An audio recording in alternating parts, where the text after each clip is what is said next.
The Wii Sports Table Tennis Super League, a place where brave challengers gather in the hopes of making it to the very top. Rumours were spreading amongst the crowds of excited fans that this was the year a new champion would be crowned. The competition was as fierce as it had ever been, and the question on everyone's minds was who would rise all the way to number 1.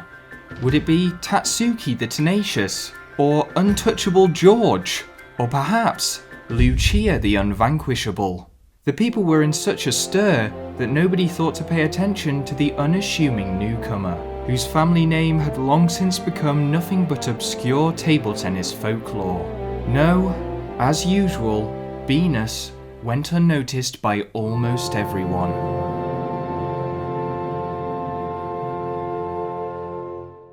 Beanus was a very good table tennis player. In fact, his father, Bungus, was credited with being the closest man to beating the Table Tennis Elite Four in the past 50 years.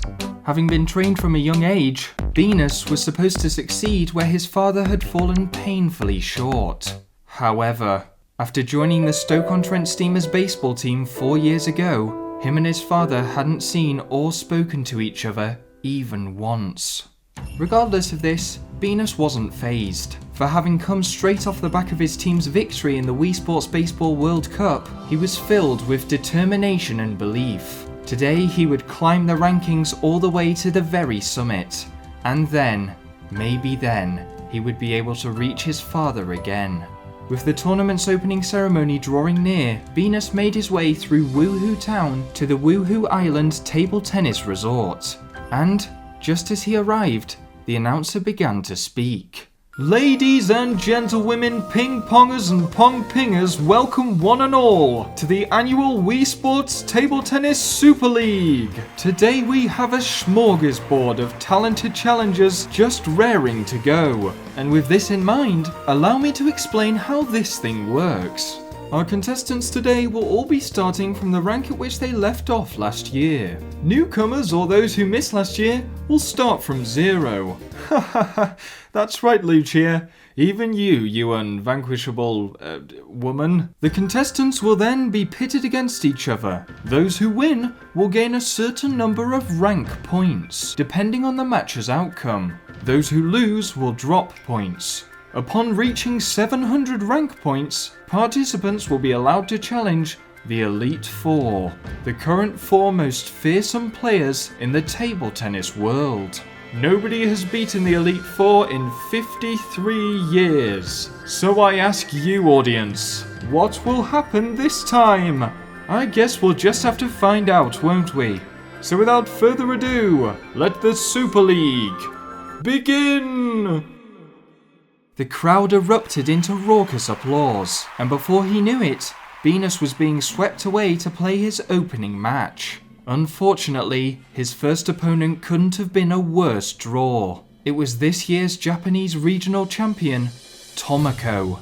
With tournament rules applying, this game would be first to 6 points, meaning for Beanus, there really was no room for error. But straight away, things started very poorly.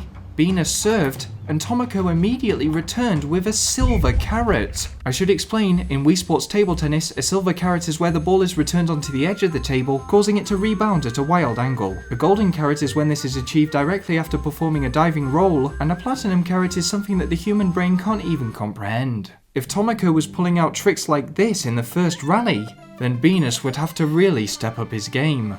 He served again, this time one of his father's famous high serves. And, instead of hitting the ball straight to Tomoko, he sent her this way and that. Tomoko attempted a second silver carrot, but by this point she was so dizzied from moving side to side that she miscued it and hit the ball out. 1-1, game back on. And the next point went even better. Beanus yet again forced Tomoko this way and that. And, seizing upon another one of her wayward shots, he was able to smash the ball away from her to claim the upper hand. This was it. This was how his father had taught him to play. But Tomoko was no novice, and she quickly caught on to what was happening, forcing Beanus to drop the next 2 points. His heart sank.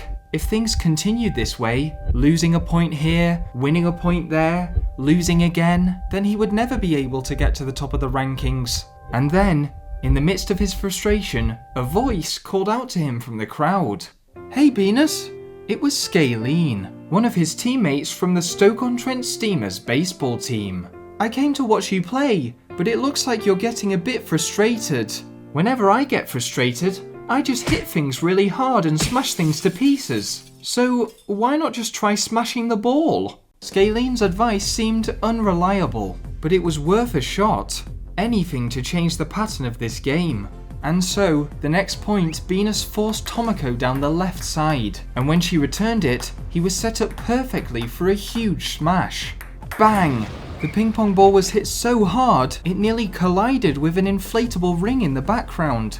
Smashing the ball might just work, thought Beanus. Of course, what he didn't know is that Tomoko actually had a fear of fast-flying objects. It's a wonder she made it this far in the first place. Whatever the case, it seems that Scalene had accidentally come up with the perfect counter-tactic to Tomoko's playstyle, and this put Beanus on the fast track to victory. Just a few more earth-shattering power shots, one of which went into the pool, and one of which was planted directly in Tomoko's face, and Beanus was able to secure a resounding 6-3 victory. With his first rank points to his name, the German regional champion, Fritz, was Beanus's next opponent. Fritz had a very peculiar playstyle. In his native Germany, he was known as Löffelmann, or Spoonman in English. This was because of the way he spooned the ball upwards to apply a tricky backspin. In the first point of the game, this tactic proved rather unreliable, and Beanus was feeling quietly confident. That is until the next point, where he was completely fooled by Fritz's backspin. From then on, the game continued in a tricky fashion. Beanus had to focus extremely hard to measure where Fritz's twisting and curving shots would land. Moreover, Fritz seemed to be masking his shots by allowing the ball to drop low below the table, meaning Beanus couldn't judge how he would hit it. It was only through sheer power alone that Beanus was still in the game at 3 apiece. Luckily for him, yet another of Beanus's old baseball teammates was on hand to give him some advice. It was Xavier, and he spoke to Beanus over the chanting of his adoring fans. "Now Beanus, as a wild card myself, I can say for sure that the most important thing is to always keep an element of mystery about you. That's what Fritz is doing by not letting you see him hit the ball, but he doesn't have any shot power like you do. So take his wildcard technique and make it even more wild." And with this in mind, Beanus began to let the ball drop as low as possible beyond his side of the table, then unleashing a powerful strike which gave Fritz no time to react. With this new technique, Beanus was able to get 5-4 up, and at match point, he had the game within his grasp. But Fritz wasn't giving up, and with another of his signature spoon shots, the score was brought to 5-5, and Beanus was heading into his first tiebreak. The rules of the competition stated that to win the game, either player would have to win by 2 clear points. The pressure was intense, and you could hear a pin drop amongst the crowd. But Beanus couldn't lose. There was too much at stake. And with a couple of well-worked rallies, he dispatched Fritz and won the game 7-5. Beanus was now on a roll, and his ranking continued to go up and up. As it turned out, his next opponent, Untouchable George, was actually named after the fact that he was extremely contagious, and not the fact that he was any good at table tennis. At least, that's what the commentator said after Beanus demolished him 6-1. When playing Snake Eyes Hiroshi, Beanus found that his serves were being returned too easily. Luckily, Tatsuki, the master baseball tactician from Yarikawa Prefecture, had come to watch this game, and he advised Beanus to throw in a couple of fake tosses before his actual serve, to fool his opponent. Hiroshi couldn't handle this trickery, and Beanus won the match 6-4. The winning streak continued as Beanus dispatched Rachel, Ryan, and Barbara, all the while with glowing support from his baseball teammates. And before he knew it, Beanus was only 1 game away from being able to challenge the Elite Four. His final opponent of the day, however, would be his toughest yet. Trained in the dojo of the Singing Crane, a seasoned pro of the Wii Sports Table Tennis circuit, and winner of loudest voice in all of Wii Sports 3 years in a row, Naomi, sized Beanus up from the other side of the court. "I hope you're ready, because I'm about to destroy you!" shouted Naomi at a volume that no reasonable person would ever reach. Beanus was quaking in his boots. He had nothing to reply with, but he'd come this far, and there was no giving up now. He would reach the Elite Four, and he would see his dad again. The adjudicator's whistle blew, and the match began. But as soon as the rally started, Naomi began to do something very strange. "Whoa! Whoa!" She was shouting as loud as she could every time she hit the ball, as if to propel it forwards with sound. And what's more, it seemed to be working. The ball was falling further and further back on the table. Before he knew it, Beanus was having to stand far, far away to even reach Naomi's shots, and she was able to win the first point. 0-1. In a state of mild panic, Beanus began to use Scalene's technique and lashed at the ball with as much power as possible. This got him back to 1-1, but quickly after led to an error which gave Naomi the chance to smash the ball herself. "Whoa!" she shouted, and like a rocket, the ball soared past Beanus in a flash. The game continued in a similar pattern. Beanus was able to claw some points back, but eventually, Naomi's overwhelming volume and sheer presence would be too much. At 5 points apiece, going into a tiebreak, Beanus was beginning to lose all hope. Whilst Naomi was incredibly intimidating, he could do nothing to bite back. Beanus wasn't loud or brash at all. In fact, he never even spoke.